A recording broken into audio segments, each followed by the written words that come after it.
first of all, just introduce myself.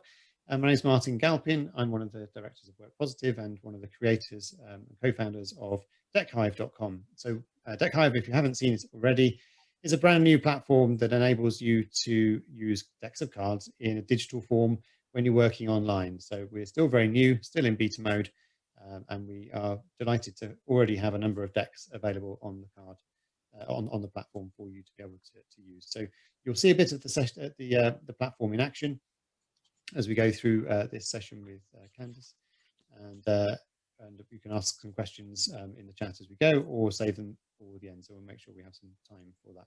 So you can possibly see my colleague Michelle on the screen there as well.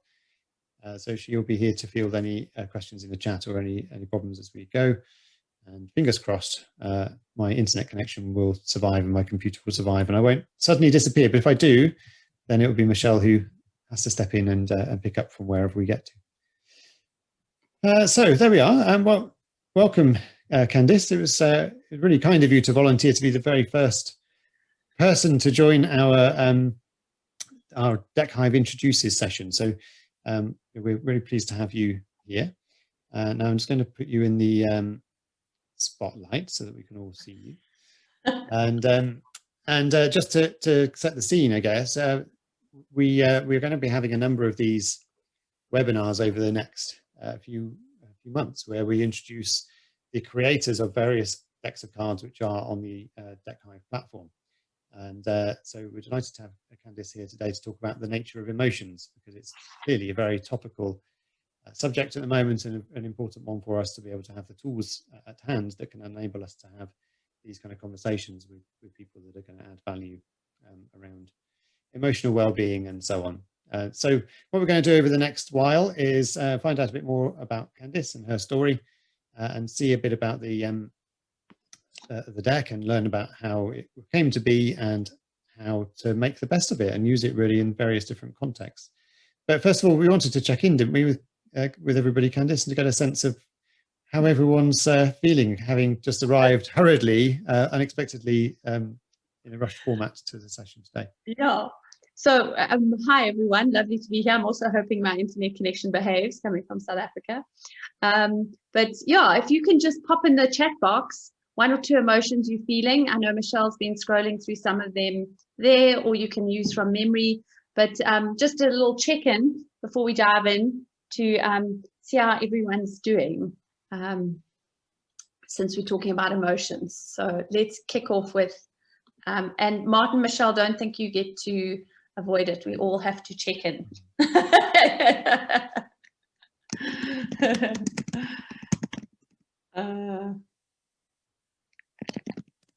There we go. I'll kick it off.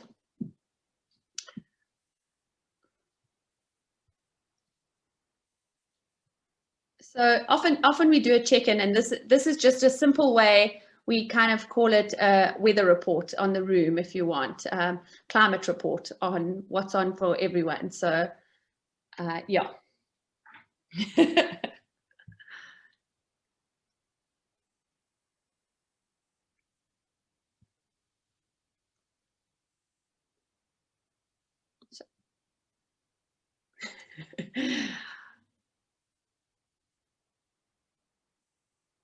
Oh, you've got a sunshine that side too. That's nice.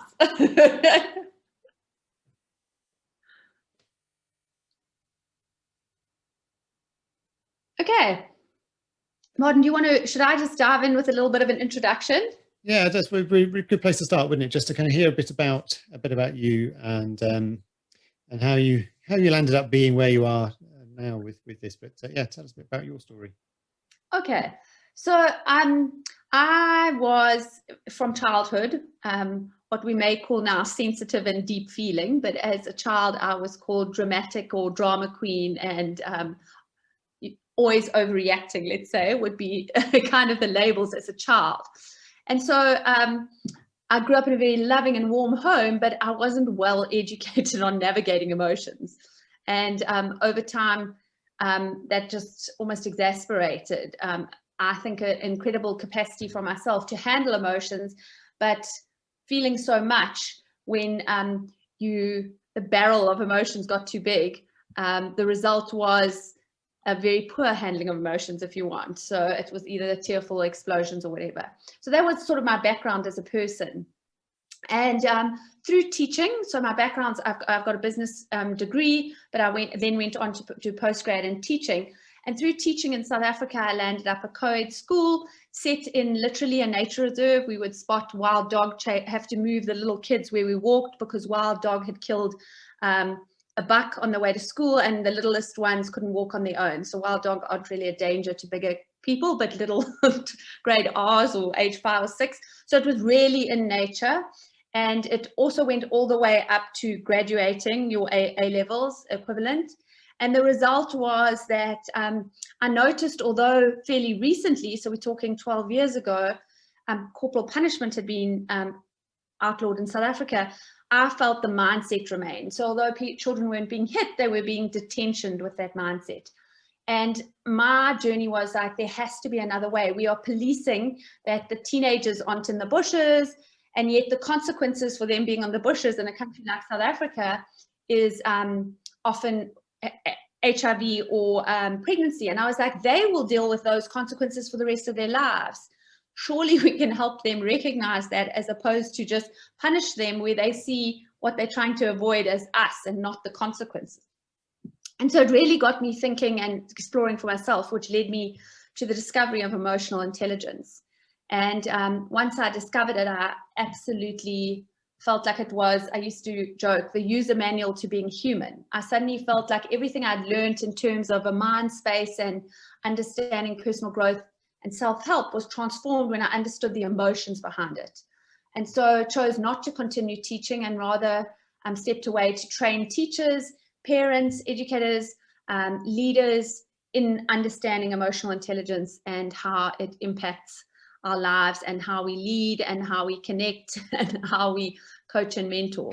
So that's really been my role for the last 11 years now, 11 years. And it's a big deal because the emotional environment, or the environment we sit in, like I often say, we don't realize it, but it's around us all the time. You can walk into a room and a couple, or there's 2 people speaking, and you don't need to say a thing, and you know the vibe, the emotion in the room, something's gone on, you can pick it up. So we will say the vibe in there or whatever, and that's got a lot to do with emotions. And we also know that the leader, or the most emotional person, or the person with the most power, sets the emotional tone for an environment, so 70% of it. And that's huge. That might be a teacher in the classroom, it might be someone at home, in a leadership team, it could be the leader, but it could be someone else who's perceived to have the power or is the most emotional person. So it's, important stuff, and I love exploring it. It's huge, isn't it? I mean, I think so often we don't realize just the impact that we can have on others, especially when we're in that kind of leadership position. So it's quite a stark figure, isn't it? 70%. No, it's huge. And you'll see, once you're aware of it, you'll start to clock, like, but especially, as I say, being an emotional child, I would often set the emotional tone, luckily mostly upbeat.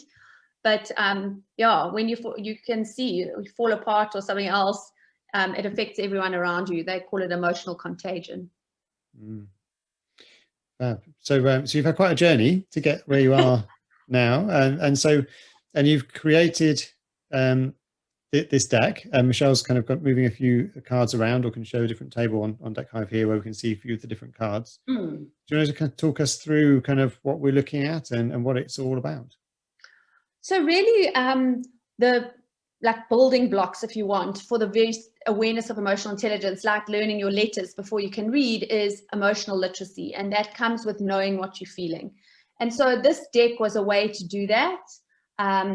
So you can see some of these cards here. There's guilty, ashamed. Like, we need to be able to recognize we're feeling something to be able to deal with it. It kind of runs our life in stealth mode until we recognize things.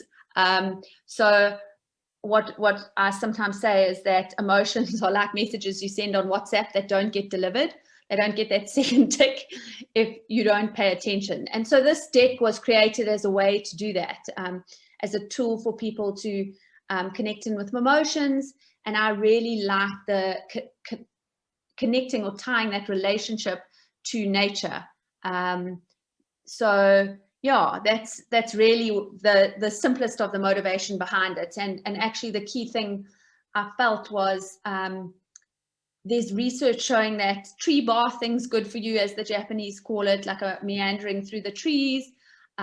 The reality of actually meditating, looking at a flower or a tree. I know Daniel Coyle spoke about it, that they found people just by looking at a picture of nature are impacted in terms of like they would on a walk, maybe not as intensely, but, and so this was a way, even if people were having to pick the emotions of remorse or something else, the truth is that you now had nature to look at in that context. So you could almost use the cards meditatively, is there such a word? Yeah, as you explored your emotional landscape. Yeah, and I find that the sort of powerful images, the fact that they're such beautiful images, they kind of pull you in, don't they, to be able to look at them more closely. I can see that really is a benefit of having put so much effort into doing that. So I know you're going to sort of show some other examples. I know on the other table here we've got some different cards. So talk us through what you've done here and what we're looking at. So there are actually a lot of emotion words here. So on average, the average person's emotional vocabulary is sort of 10 to 20 words they'll call on daily. I'm cross, I'm angry, I'm sad, I'm stressed, I'm happy, I'm glad. Like it's really basic. But actually in the English language, emotion words, they're close to, they say around 4 to 5, they say about 4 to 5,000 emotional words. And so although I think there's 64 cards in the deck, each card has one highlighted emotion, but it has the nuances underneath of 2 or 3 other emotions that could more accurately name what people are feeling. And what you see here with Michelle is that we have the positive and negative emotions. So it's still a very strong idea in society. It's almost like good and bad, connecting to that punishment mindset. We have good emotions and we have bad emotions. But the truth is emotions are neutral, like emotions are messages. And that's also where I quite like the weather metaphor, which connects back to nature, is that if we think of our innate nature and perhaps link it to the strengths Martin and Michelle work with a lot, at our core, we are the sun, but our emotions are like the weather. And so you can have cloudy and you can have stormy. And when we know that, we also don't have to be afraid of our emotions. So suddenly it becomes, we've got a cloudy day, we've got a storm coming, and we can much more easily sit it out rather than, this is from a child's program where they say, you feel cloudy, so you throw clouds at others. And actually the power exists that when we start to recognize what we're feeling, that doesn't become a problem. And so negative emotions are actually just different messages. And Brené Brown highlights, I think, it really well, is that if you think of our emotions on a graph, if you want, that goes positive from 0 upwards, and our negative emotions, you want the uncomfortable emotions from 0 down. If we repress and don't want to feel our negative emotions, we decrease our capacity to feel all emotions. The whole graph is squashed, if you want. So instead of being able to feel joy at 100%, by hiding from our anxiety or our sadness or our anger, we actually reduce our joy capacity at the same time as avoiding or repressing our negative emotions. So we prefer to call them uncomfortable or uncomfortable emotions. And here you can see there are a lot of varieties of both, but the idea is that we offer people the opportunity to get familiar with the full spectrum. It's like a painter. We want to be able to access all colors of emotion rather than we only paint in black and white. Yeah, I think it's really helpful to be able to, well, legitimize both the positive and the negative. And I think it's something from a positive psychology point of view that people often think it's all about the positive emotions. And of course it's not, because we can't be thriving human beings unless we experience some less comfortable emotions sometimes as well. So I think having them in a visual format like this really helps to make them legitimate, and it helps to put a label on things, doesn't it, as well? Because there are words here that maybe don't always spring to mind when we think about how we're feeling, but when we see it, we can connect with it. And it's absolutely, and Martin, the beauty is suddenly you pick up that you're feeling hostile or overwhelmed or really grumpy or whatever, grumpy is maybe a general for what I'm talking about here, but you recognize something's making you feel that, there's usually a reason. And it could be something simple like a belief, or, well, it's not simple, it's not. It's something that you need to deal with in yourselves, or it can be a reality outside yourself that feedback is letting you know that doesn't work in your life.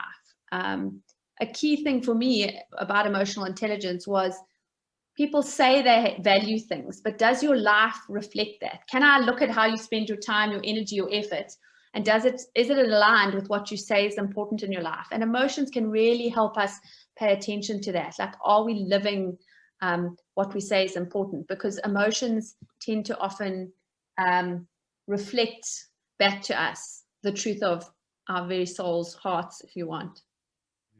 And they're very much about motivation as well, aren't they? Because the nature of the word as well is about movement and motion, isn't it? So yeah, motivation sort of does link with emotion very much. So some people actually call emotions energy and motion, because our emotions are actually, another way I love, Raphael Kushner calls it, it's not a scientific definition, but it's a very useful working definition for those of us coaching or mentoring, is emotions are a message from the heart delivered to the mind through sensations in the body. And if we don't pay attention to the messages from, I say, below the neck, because we're very educated in the head, if we're not tuned into our body, we miss out on those messages. And as you say, that really connects, to use another analogy from nature, to our motivation. So Jonathan Haidt, who's wrote the happiness hypothesis, uses the example as our emotions being the elephant on which our mind rides. And the power is when we are riding and we're in charge as the rider, it's great. But if an elephant gets a fright, or a horse, if you've ridden a horse or something like that, who's in charge then when it's frightened and running? And so the power is when our head and heart are aligned, we're an elephant and a rider going, it's much easier to travel a distance on an elephant than trying to push an elephant somewhere, which we often do willpower into the equation, versus getting to the heart of the matter. Yeah, absolutely. That's a lovely picture. So, so how did you end up here with the idea of creating this deck in the first place? And clearly, you kind of moved into a role where more and more you were conscious of the importance of emotions. But why a deck of cards? What was the journey to that bit? So there are a few contributing factors. So I'm South African, so shipping things here isn't that easy from around the world. So I've regularly in the emotion space found creation as a methodology, a useful way to be able to get what we want. And this really, I was 5 years, I had the idea that I really wanted to create something called the nature of emotions, because connecting it not just to nature, but the very nature of who we are and how emotions work in the world. So I had a heart for this, and actually, you know how those things that are important but not urgent sit on your list? And at first, I really battled to find pictures. So I have a number of friends who are wildlife photographers, and we spoke about it. But the reality is it's not easy to get images on anxiety, for example, or even if you've got a friend who travels the world taking photographs, they haven't necessarily captured a volcano, which is an easy connection to anger, if you want, as an example. Or, or as you can see, they're very different images needed to try and encompass the full spectrum of what we feel emotionally. And so, although I went through a number of their collections, and they are extensive, like National Geographic photographers, I couldn't find the full spectrum of what I felt we needed. And so it was only a few years later that I discovered Unsplashed. I was working with it, other things. And then actually my father became very ill. And so we were anxious and sitting around. And so I would sit with my family and explore this as a way to concentrate. And I guess use the images myself as a meditative practice of finding and connecting to my emotions. So, yeah. And I know you talked before, when we spoke just recently, you talked about the difference between thoughts, feelings, and actions, which kind of connected with me the way you described it. I can't remember the words you used, but can you say a bit more around that side of things? Sure. Okay. Michelle, I'm going to ask you. No, let's have a look here. Yeah, let's look there. Okay, so a big thing is that in my experience, a lot of people are raised, your emotional brain, if you want, comes online around 2 years old, and tantruming starts, especially through frustration of inability to articulate what you're trying to do. And people have tantrums and then get sent to their room, or they get yelled at, or they get put on the naughty chair, or whatever the chosen thing is. And it's in that experience that I think already begins the emotions and behaviors become enmeshed. And so we don't recognize that actually behaviors, thought, or actions, thoughts and feelings are three separate things. And they're obviously working continuously together. They don't come out in a nice 1, 2, 3. But so here you can see that I think it's anger and with the volcano there, or madness. But for some people, their real rage results in a withdrawal and silence. For other people, that will be an expressive outburst and a real fight kind of response. But what becomes powerful when we're unpacking with clients or in environments with our kids or whatever is when we begin to help recognize that there's a thought behind it, there's a feeling behind it, and there's an action. And often the actions may be acceptable, unacceptable, but the emotions are always valid. Even though sometimes it might be your fear, you now experience anger because you weren't well educated in it as a young person, and then you have fear of the anger. So that sort of thing can happen, a secondary emotion or whatever. But what becomes powerful is when we recognize emotions are, behaviors are separate from thoughts and emotions. Yes, and the kind of process of naming it like that is a big part of it, isn't it? Okay, so a little bit of the science behind this is that as I mentioned in that definition earlier, emotions are a right brain experience. So they come through our bodies, we experience it more as a sensation. The labeling part of emotions is a left brain experience. So when we start to label emotions, we start to actually integrate the brain. So I mentioned the WhatsApp idea that our emotions are always trying to talk to us, and if we don't get it, it's like we don't get the ticks, we just get a pile of messages that are sitting in the background. But it's more than that. They actually tend to intensify if we're not paying attention. And so when we start to label emotions, the intensity of the discomfort starts to reduce over time. So there's a huge power in what Dr. Dan Siegel, the father of interpersonal neurobiology, wrote a book called Mindsight, and he's got numerous books around parenting and around adults.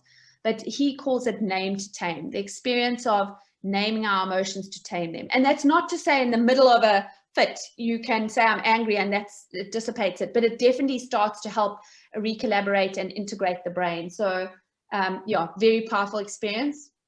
Yeah, it's fascinating to hear kind of, some of those things that I guess underpin this whole kind of approach, some of the scientific evidence that kind of is connected with it. Is there anything else around on that sort of theme that is worth mentioning before we get into the practicalities of what we can do with the deck of cards?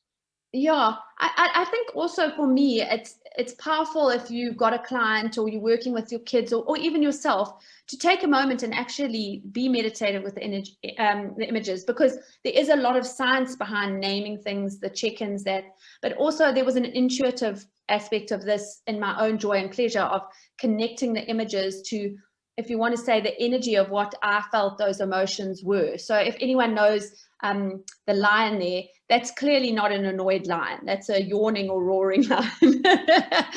But it's connection to the energy behind it that we in some way feel that. And I think the images themselves can very intuitively help us connect to that part of ourselves that either respond to it or don't respond to it. I heard a beautiful explanation. Our South Star. It's not just what draws us, it's also what repels us that help direct us. So yeah, that's not science, but it is a powerful way to connect to the cards. Yeah, it's important, isn't it, that the whole process of creating something like this, that it's got that intuitive element, that it feels human. Mm-hmm. There are plenty of things we look at that are very dry and therefore not so engaging to the users. And I think this really captures a nice kind of balance between those things. Yeah. So what was your hope then for, what was going to happen with this lovely deck of cards? It might look pretty, but kind of, what people are going to do with it You know, you always hope they're going to arrive at your door excited to buy them, but no. The reality is, like, the real thing for me was the opportunity for people to have different kinds of conversations, that they opened up an opportunity to just connect in different ways. As an example, I was with a group of your final school year leavers, matric here it's called, in a disadvantaged area, and something had happened, and the room we were meant to be was full, and some people had delayed. So I had 10 of them, and I happened to have a deck in my hand, and so while we were sitting, I said, everyone take a card and let's hear what you're feeling. And it just opened up entirely different conversations than anything we would have ever had. The fear around being the first time possible learners to ever graduate like this, and the pressure around it. And I mean, I could never have initiated that kind of conversation with questions or prying, but when they explored and found what they were feeling, the conversations that emerged were transformative. Yeah. Mm. So that's sort of. Yeah, that sounds amazing. And what other examples have you got of how you've seen them kind of impacting people, either as groups or as individuals or personally? Any other stories? A big thing for me, so I've spent a lot of time teaching parents and educators, and one of the hardest things is for people to take the simple process. You may have noticed we checked in at the beginning of today, and then we did nothing with it. It's very hard for people to take that process seriously. It feels like it's insignificant. And without a doubt, it's probably the most powerful thing people can do, like a daily check-in or twice a day. So I worked with a coaching client who was divorced for the second time.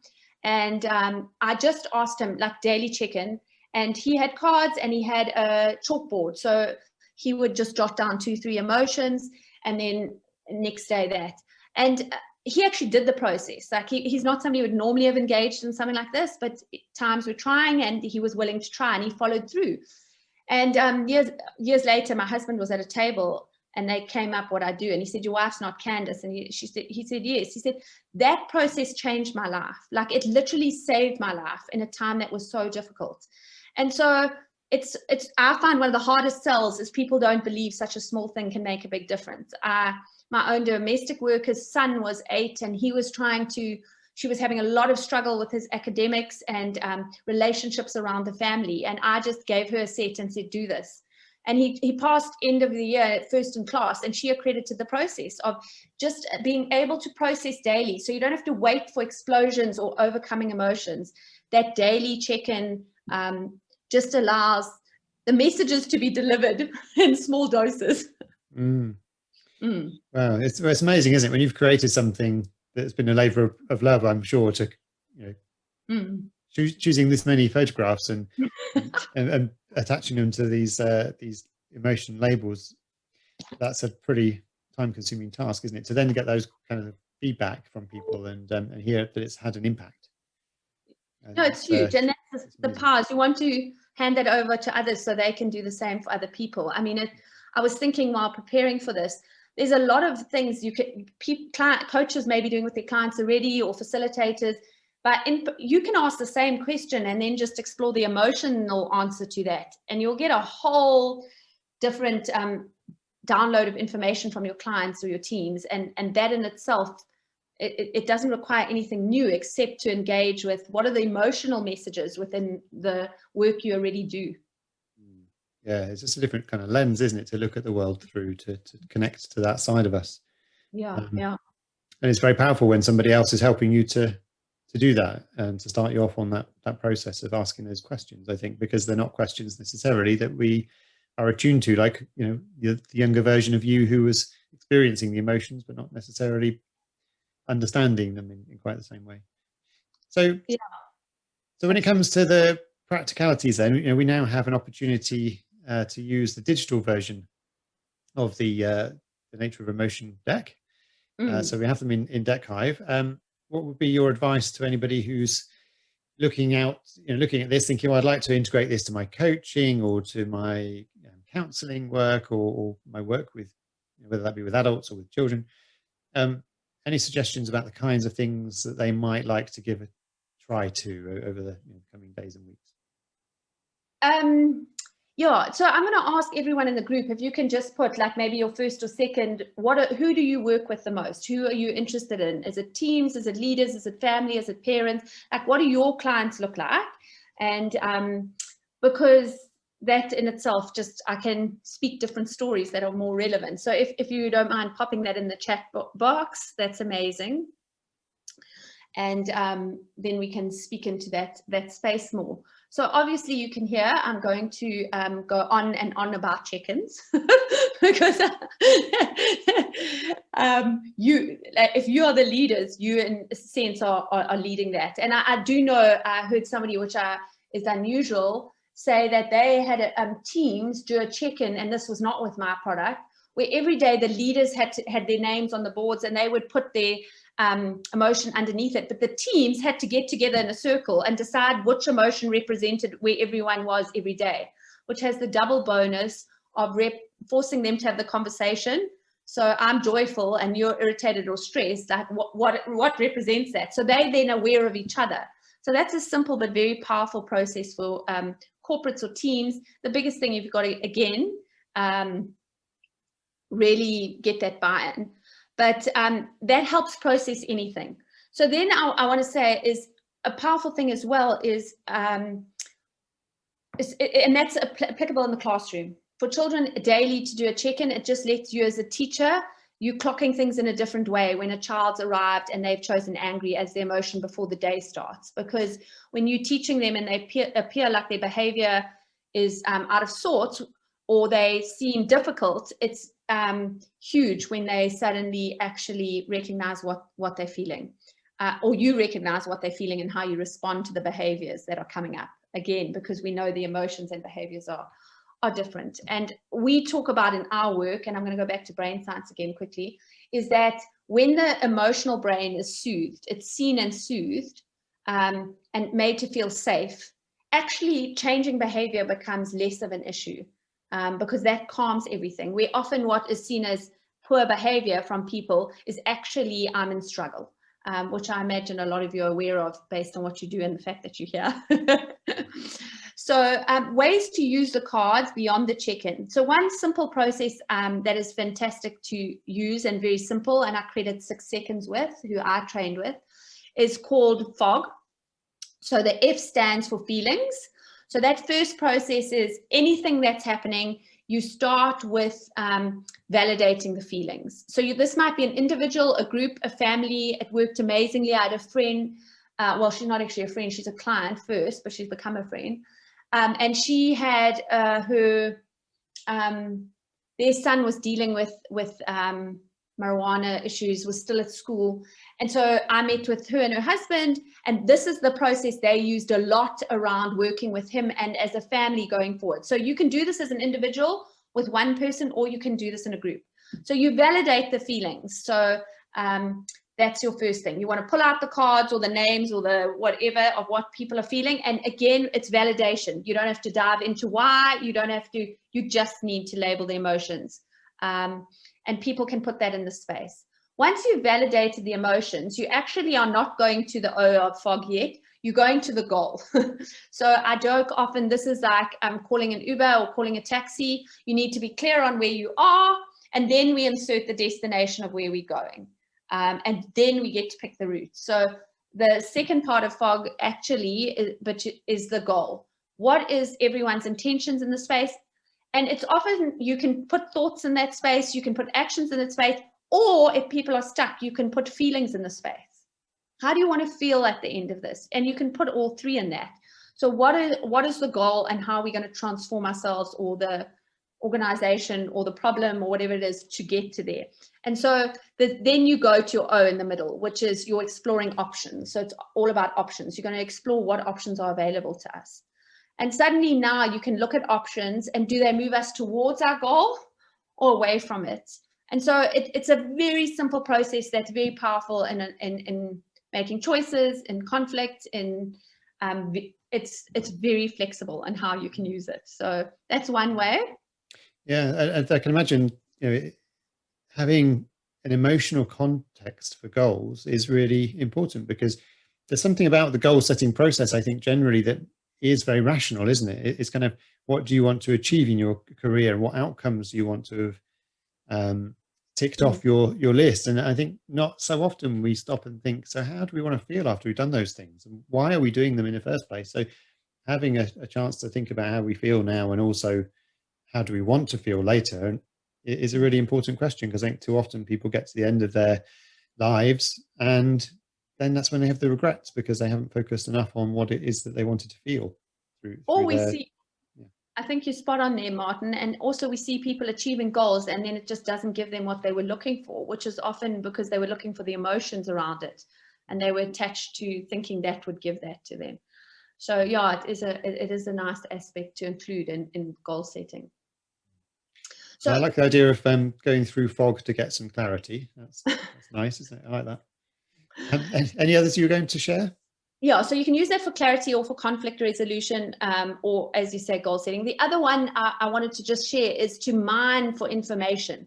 So when people are stuck in a place, or people are unsure about the choices ahead of them, when you start to pick the emotions, so of what you feel in that situation. So if you, I'm going to do something really simple here. Or well, let's just do a priority list. I've got 5 things. I don't know where's the priority. Emotions are what give our thinking weight. So suddenly, if you can pick how each task makes you feel, that can be a powerful way to help prioritize things. The other thing is you can choose to eat the frogs first. And a way to do that is to recognize that task just feels overwhelming, but how would I feel if I completed that task? And so you begin to, like, emotions, just insights into emotions around any struggle does reveal a whole lot of information you wouldn't have otherwise. Yeah.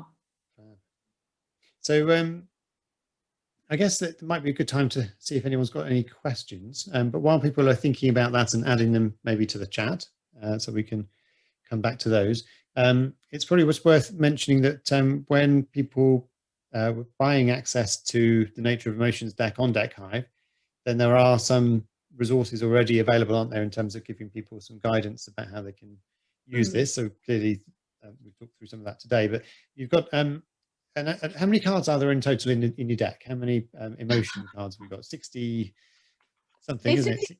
It's 64 in total, and it has 3 instruction cards that come with it in your deck online. And that also then,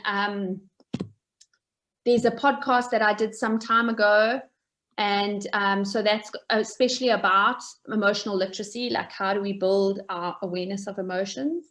And also I am busy focusing more on responding with newsletters. So if you have questions, you're welcome to email me and I will respond where I can. I'm also slowly developing a booklet to go with this. So yeah. Yeah, and I know we will add some more videos, examples of exercises and so on in time as well to the Deckhive site, so people can easily access those. And the cards that you mentioned are at the back of the deck, or the bottom of the deck as you scroll through within the session, but they're also available as separate download files. So if you wanted to kind of have those available as prompts for those activities, and you can do it that way too. And your podcast is the other thing that's on there, isn't it? Yes, so I do have a podcast. We didn't run it during 2020, but there are 74 episodes exploring emotional intelligence. And we've just kicked off the first one again, and the second episode's going live in about a week. So, yeah. Sarah, you asked me to repeat what I said about mining, and I'm quite bad at calling back what I said. But basically, the idea is that anytime you explore emotions around anything, you're finding a whole wealth of wisdom people have that they don't know if they don't know what they're feeling.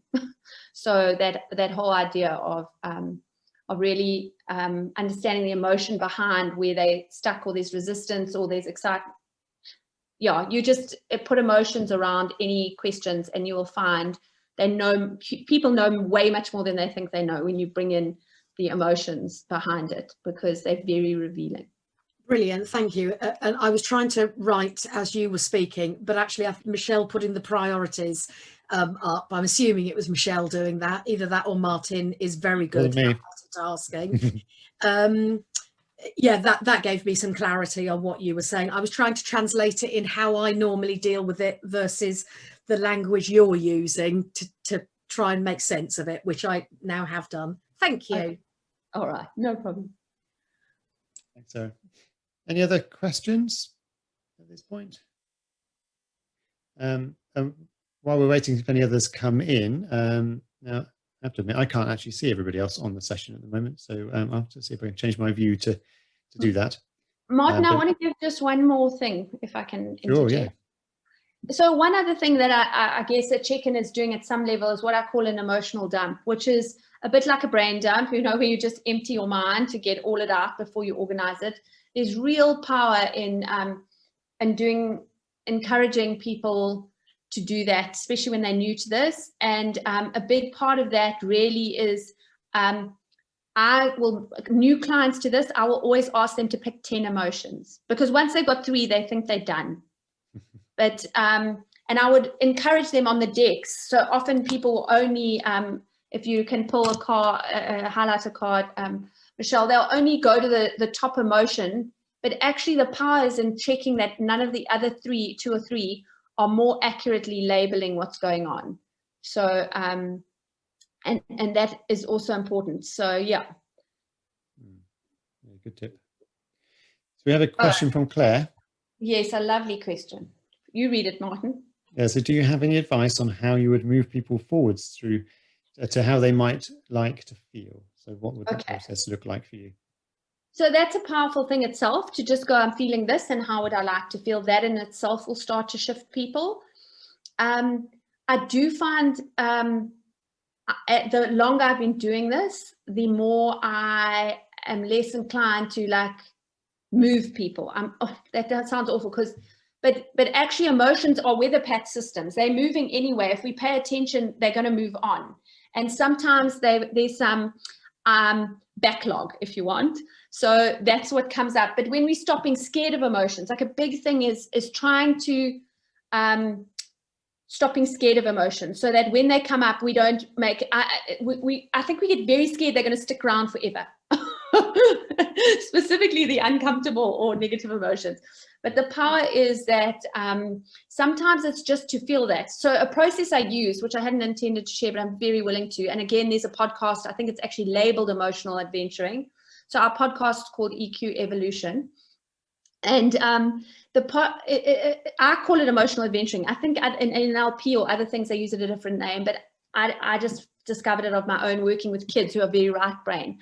So I go to close your eyes, find the emotion in your body. So what you are feeling, and it might not be what they think, but where's their stuckness, a point that brings you to really notice where that emotion is, and how does it feel there? Give it a shape, a color, intensity, image, whatever that is. So I'll give you an example. This is done with children. It works well with adults. It doesn't work well with very left brain. I'm just being introduced to this. What are you talking about? I can't connect to my body. So you can, but imagery is useful. I know sometimes I've had a fellow coach use cars. What car do you feel like? And so I really find playing in the emotion space, there's a little bit of imagination that can be very powerful. But yeah, so an example with a kid was, how do you feel? And I feel it in my heart. What does it look like? The Titanic sinking. And then I always use the example, we're playing a video game. No one can be harmed. You're in charge. You can do anything. So what do you want to do? Blow up the Titanic, sink the Titanic? No, he wanted to put lifeboats on. And from a child who used to melt down and take 5, 10, 15 minutes to get over something, when we put the lifeboats onto his Titanic, he was over something in less than 25 seconds. So again, emotions, they're energy in motion. When we engage with them and pay attention, it's amazing how they transform. So it's just that ability to notice, isn't it? And to be able to label, as you say, to recognize what things are and that they're transient and they will move on. And we can sometimes nudge them along and help them to move on to the next phase. But it's also, for me, I think a lot of what you were just saying there seems to connect with the idea of blaming ourselves as well, and feeling like, it's our fault for feeling a certain way. And actually what you're describing sounds much more like it's like the weather, so that it's something that it will come and it will go, and it's not our fault that there's a cloud above our heads at that moment. And you know, it's something that just happens to us all, and it's not wrong. There's no wrong emotion. Yeah, and I think a big thing, if I can add to that, Martin, is that point I mentioned of emotional contagion. The truth is that our emotions, like if you look at the research from heart maths, our hearts tend to be magnetic fields way further outside our body than our brains. And we're much more impacted than we think by each other. So, for example, we know, all of us, for example, living in the context of COVID, that often we are feeling stuff that isn't necessarily just ours. And especially if we've got TVs on and I heard of a school teacher who wouldn't put the news on the drive in the car to work, because she felt when she arrived with the little kiddies, it had affected her emotions and energy enough that they picked up on it. So she kept that space really clear. And I know people feel like we then dive into woo-woo, or it feels a little bit like that's unstable ground. But when you start to pay attention, it is that I grew up in South Africa during apartheid with violence beyond what most people will ever encounter in their life. And there's, without a doubt, I know part of my fear levels was tuning into what was around us. So when we don't take it personally, we can shift it more. Yeah, absolutely. And it's the whole piece about the contagion, I think, is important, like you say. And Jane was asking a question about that just now, about the research on the 70% of people that are impacted by our emotions when we're in those roles. So do you know off the top of your head where that is, or can we send that out later?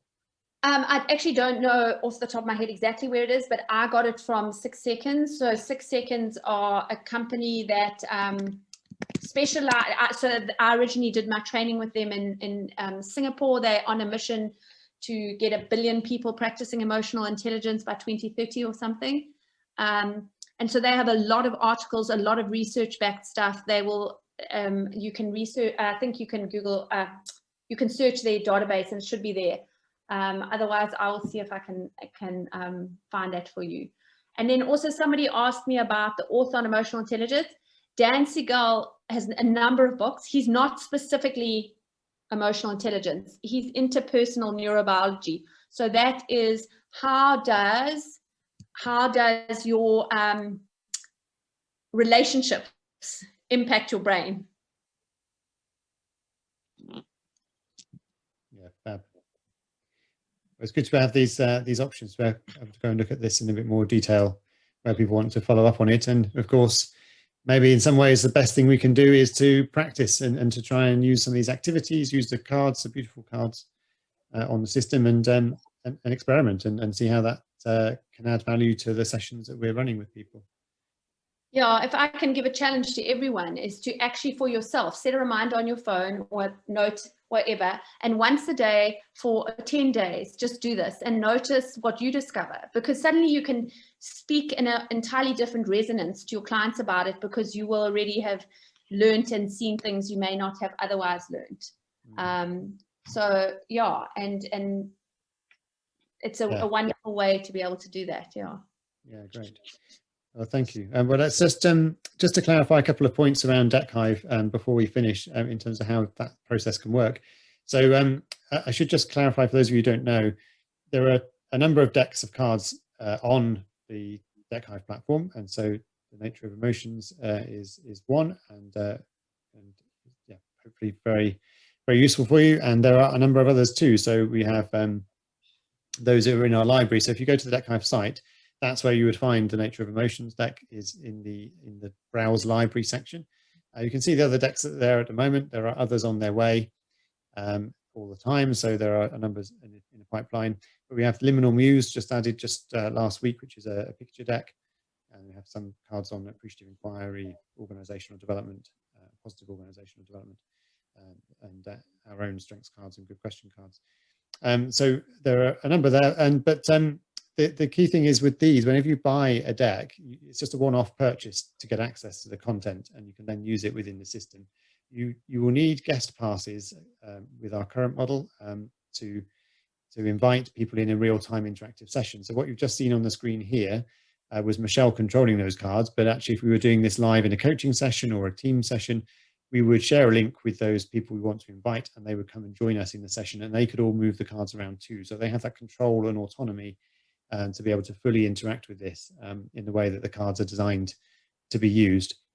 But also you can run start sessions for yourself, and there's no need for guest passes in that case as well. So if you wanted to do that activity that Candice was just describing, then you can create a session for yourself every day and use the cards as that prompt to reflect on the emotions you've been experiencing that day as well. So that's all something you can do. And of course, you can save sessions and come back to them later on. So hopefully that helps. But if you want to know more about how Deckhive works, we've got a number of short intro webinars coming up in the subsequent months. So every other week, we're running just a short 30-minute introduction to the platform so you can see how it works. And we'll have another few of these sessions coming up in the coming months as well about the different decks that are available, so you can find out a bit more about how they were created and how they are used as well. So, well, thank you, Candice, again for being our very first person on this new series of webinars. We really appreciate you being brave enough to do that, and appreciate Michelle doing all the dragging around of the controls to make sure it all works properly as well. So thank you ever so much, both of you, for that. And we will send some follow-up information afterwards, so direct you to the podcast series that Candice was talking about, and some of those other resources as well, I think. And I think we're done, aren't we? Fantastic. Thank you to everyone for joining.